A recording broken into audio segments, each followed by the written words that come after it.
When in the market for a new car, your two options are either to lease or to purchase. Tesla offers both leasing and purchasing options, and today I'm going to break down the numbers behind both options and also the pros and cons.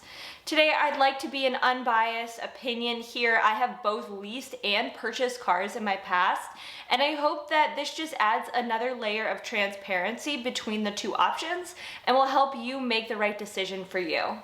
Let's start with the numbers. So today I'm going to use the numbers for the Model Y because that's actually the model that I'm looking into purchasing. I like to use this tool called Should I Lease or Purchase a Car Calculator. I will link it in the description below in case you want to use it too. But basically it makes calculating the numbers super easy.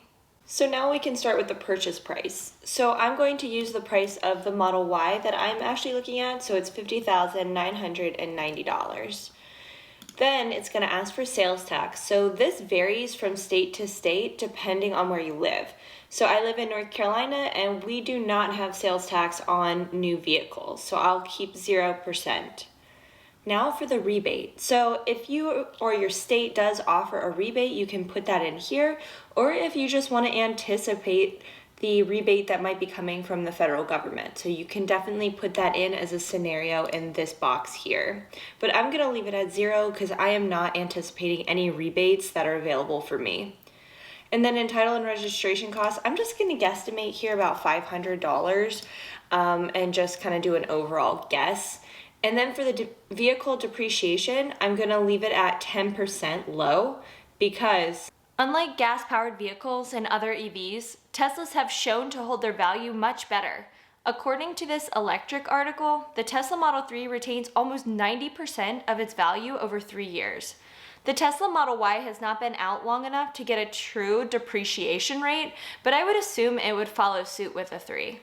Next up, we're going to input the loan information. You can find this on Tesla's website as well and play around with the down payment to see exactly what your payments per month will be. So let's do the 72-month loan term.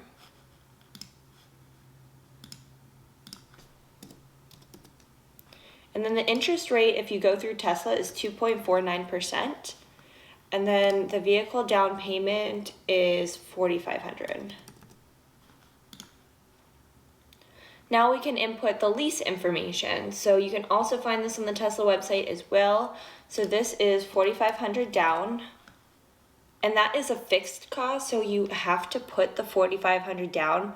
Whereas for the loan, you can put $4,500 or you could put more, but for the lease, you would just keep the $4,500. And then the terms here are 36 months. And then the monthly payment, I actually picked the middle range, so I think it had 12,000 miles on it because I think 10,000 is a little low. So at that rate, it was $541 per month. And then the other fees, if you check the little small fine print, it does say that there is an initial fee of $695. So now that you have everything and all of your information filled out, you can just hit the calculate button. And now it gives you a breakdown of exactly what your yearly cost would be for each scenario. So you can also see at the top, it says at the end of your lease in 36 months, you will have a lower yearly cost of $5,673 if you buy the vehicle and take out a loan. So this compares to a yearly cost of $8,224 if you lease the vehicle. So definitely pay attention to these numbers here at the bottom, the yearly loan costs, because you can see at the loan at 36 months, we're only about $5,673 in, whereas at the lease here, we're over $8,000. So it does seem like the loan is cheaper overall over the 36 months. Now, if I put in the $10,000 rebate from the federal government, now that makes it even more wonderful. So here we have the yearly loan cost at $2,148 now. So that's a huge savings of that compared to the $8,000 if that's something that you're waiting for. But even if you don't get a rebate, it's still calculating that the yearly loan cost is lower to purchase. So now that you've seen the numbers, let's talk about the pros and cons of leasing versus buying a Tesla. So let's start with leasing. The first thing is that you get to obviously drive the most new and latest and greatest edition of the car without needing to worry about any of the maintenance. So this is an awesome feature. I mean, your car will be covered under the warranty most likely for your entire lease. So you don't need to worry about anything under the maintenance umbrella.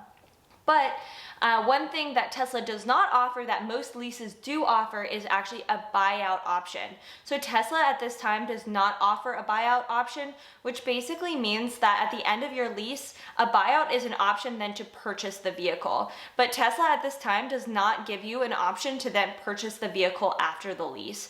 They just expect you to send the vehicle back, and then that's the end of the lease.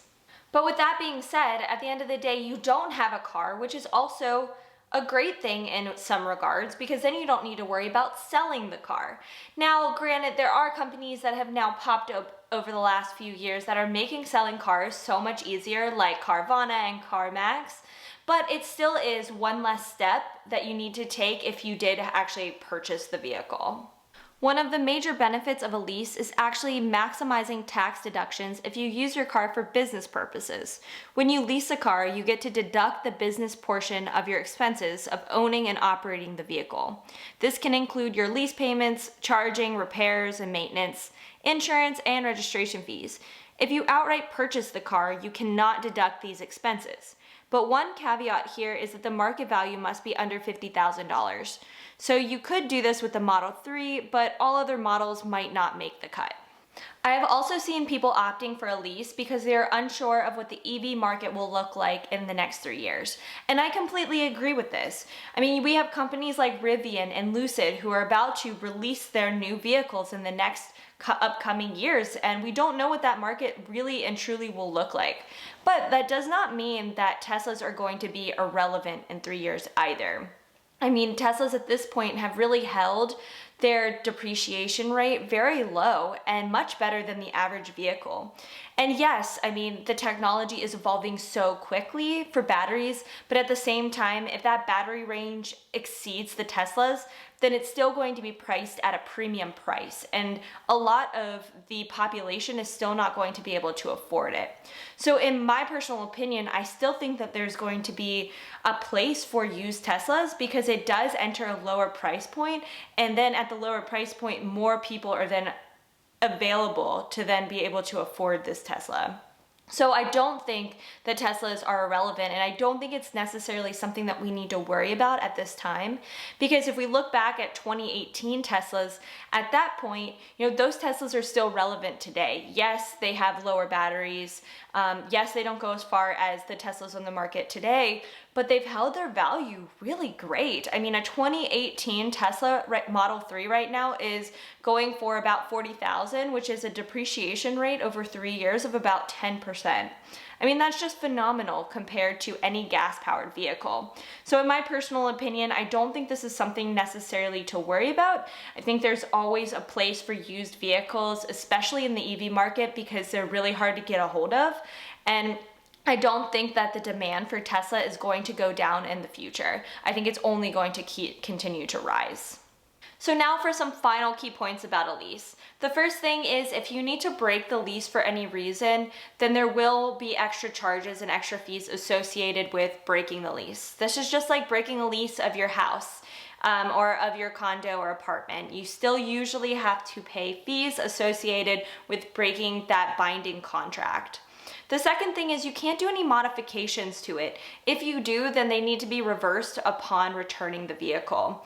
So if you want to tint the windows, or if you want to put a wrap on it, those are things that, I mean, it's not necessarily your car, so you're gonna invest money into something that then you can't even keep at the end of the day.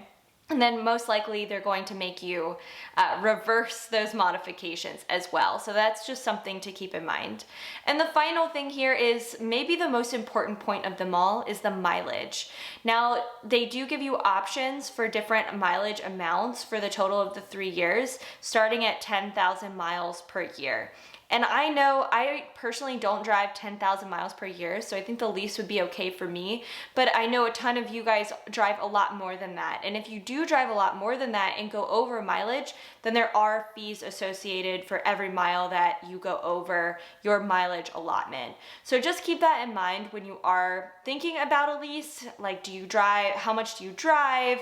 Do you want to do modifications to it? Do you think you can even hold on to this car for 3 years? Are you in a financial position to be able to afford it for the next 3 years?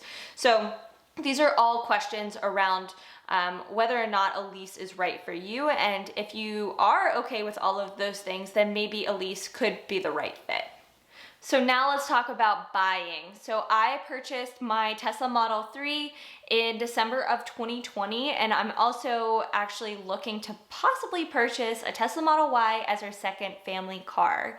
So purchasing the vehicle, as you could see from the numbers at the beginning, was actually cheaper than leasing the vehicle. So this seems really surprising, but I will also note that there is one variable here, which is the depreciation rate. So we did actually calculated at the 10%, which is what a Tesla Model 3 right now is depreciating at, but we really don't know what the depreciation rate will be in 3 years. So this is just an assumption.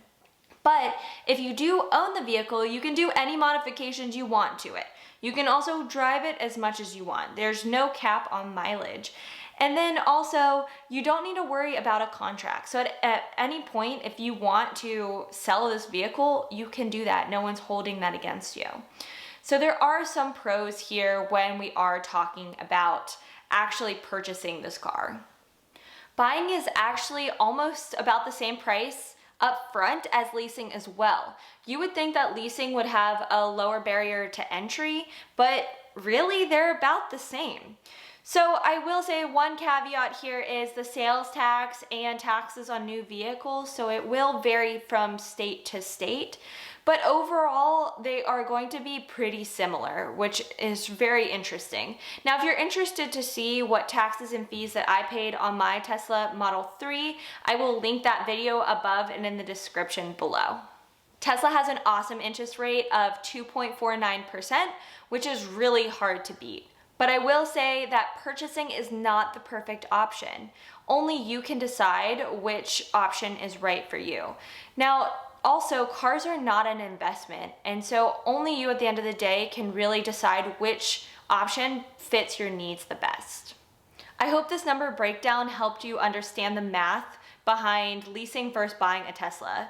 Now, this video was specific to Tesla, so if you are looking for another make or model of car, you'll definitely want to research the lease terms and then also use the calculator in the description below in order to input that car's specific information. Now, if you found this video helpful, please give me a like down below. That really helps out my channel. And then also I do post Tesla videos every Thursday and Saturday if you want to learn more about Teslas. But thank you guys so much for watching, and I will see you in my next video.